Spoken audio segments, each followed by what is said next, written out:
1971 সালে সেই আইয়ুব খান মিস্টার জিন্নাহ বাংলাদেশে লক্ষ লক্ষ মানুষকে হত্যা করলো। কেন হত্যা করলো? আইয়ুব খান হলো শিয়া, জিন্নাহ হলো শিয়া, ফাতেমা জিন্নাহ হলো শিয়া। এই শিয়া শাসনের কারণে তারা চেয়েছে বাংলাদেশের সব সুন্নি মুসলমানদের হত্যা করা হোক, তাদের দুঃখ লাগেনি। এটাই হলো বাস্তবতা।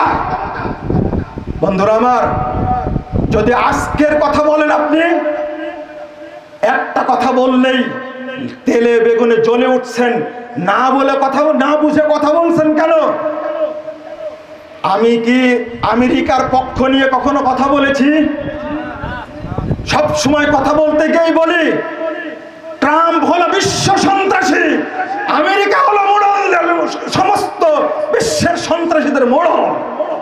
আমরা প্রথমত চাই আল্লাহ যেন আমেরিকাকে ধ্বংস করে দেন, দ্বিতীয়ত তার অবৈধ সন্তান ইসরায়েলকে যেন আল্লাহ ধ্বংস করে দেন, এরপরে চাই মধ্যপ্রাচ্যের সুন্নি মুসলিমদের কসাই এই রাফেজি শয়তানদেরকে যেন আল্লাহ ধ্বংস করে দেন।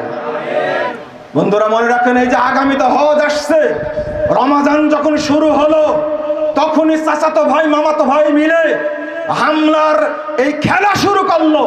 রমাজান যেন ভালোভাবে তারা উদযাপন না করতে পারে।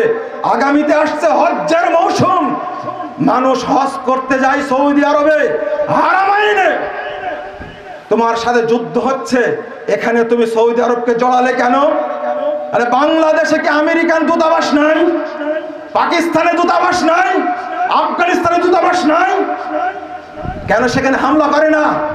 হামলা করবে কুয়েত, বাহরাইন, দুবাই, সৌদি আরব।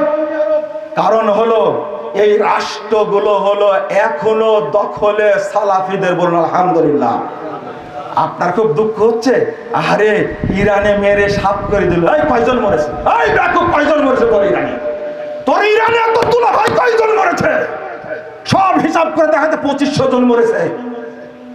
কিন্তু সিরিয়াতে এই কসাই খোমেনি আর এক কসাইকে আল্লাহ ধ্বংস করেছে, আগে সুলাইমান কাসেমি সিরিয়ার 40 লক্ষ মানুষকে হত্যা করেছে।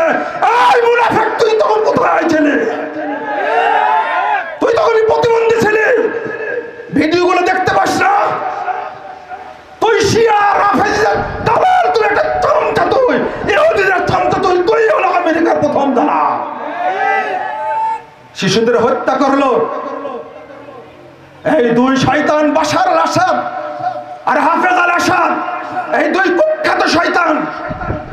অবশেষে সিরিয়া থেকে পালিয়ে কোথায় আশ্রয় নিয়েছে? বলেন না কোথায় আশ্রয় নিয়েছে? বাশার, রাশিয়াতে। ইউক্রেন রাশিয়া যুদ্ধ হচ্ছে, কার পক্ষে আপনারা বলেন? রাশিয়ার পক্ষে। বলেন রাশিয়ার পক্ষে। ওই দুলা ভাইকে আশ্রয় দিয়েছে যে